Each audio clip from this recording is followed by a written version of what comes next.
Şimdi çocuklar tek kaleye yapılan matlar. Öğretmenim sizin soyadınız Türkmen mi? Evet. Anne Türk.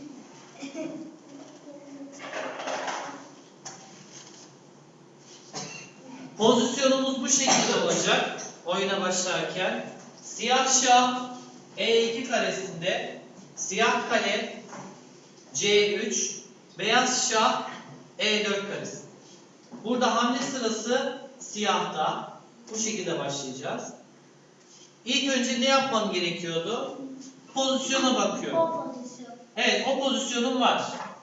Siyah için artık beyaza şah çekmesi gerekiyor. Peki şah, siyah şah, beyaz şahı tehdit edebilir mi? Eder. Eder diyen kim? Ben. Şahlar birbirini tehdit eder miydi? Tamam.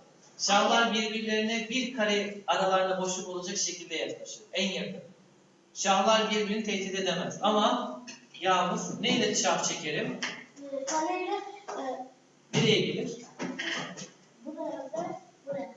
Evet. Ama şahımı ben yukarıdaki kenara yani 8. yataya sıkıştırabilmem için siyah kalem C4 karesine gelmesi lazım değil mi?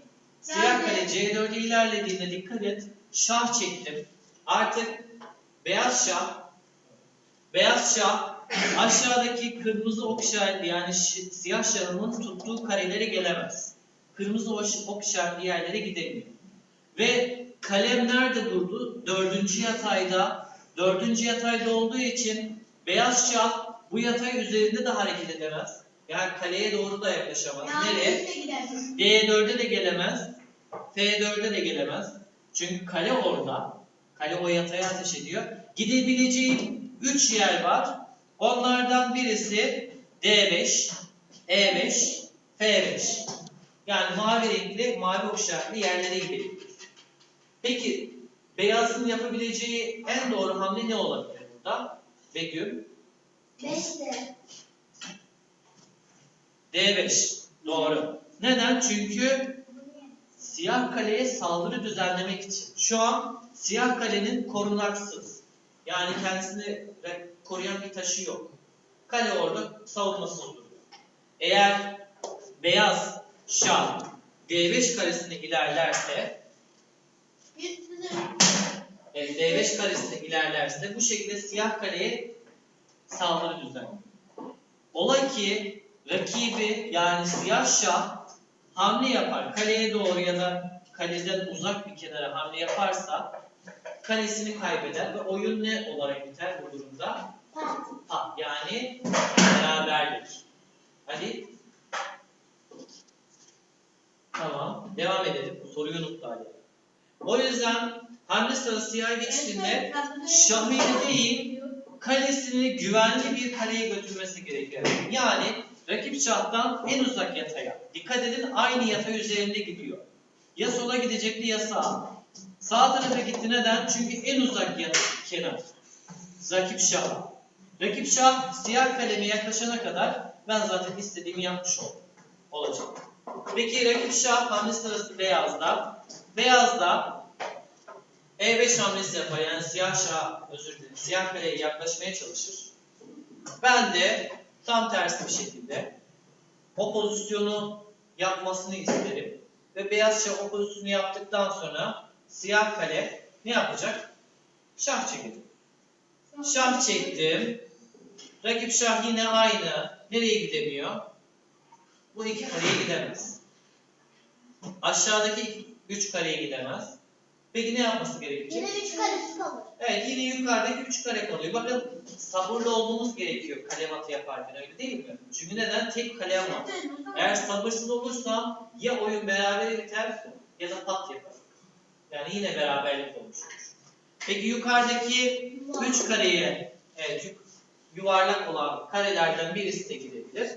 Hangisine gitmeyi tercih etmiş? Yine savunmasız durumda duran kaleye saldırı düzenleyerek hamle yapmak istedi.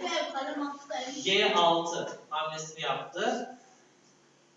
Ben ise yani siyah kale ise en uzak yataya A5 hamlesini yaptı. İsmail. Öğretmenim 2 kalem atı olur mu? İki kale matını yaptık, merdiven matı. Ama biz şimdi tek kaleden bahsediyoruz. Yeri geldiğinde konuşuruz tekrar. A5 kalesini ilerledi. Kale A5. Hamle sırası beyazda. Yine kaleye doğru yaklaşacak.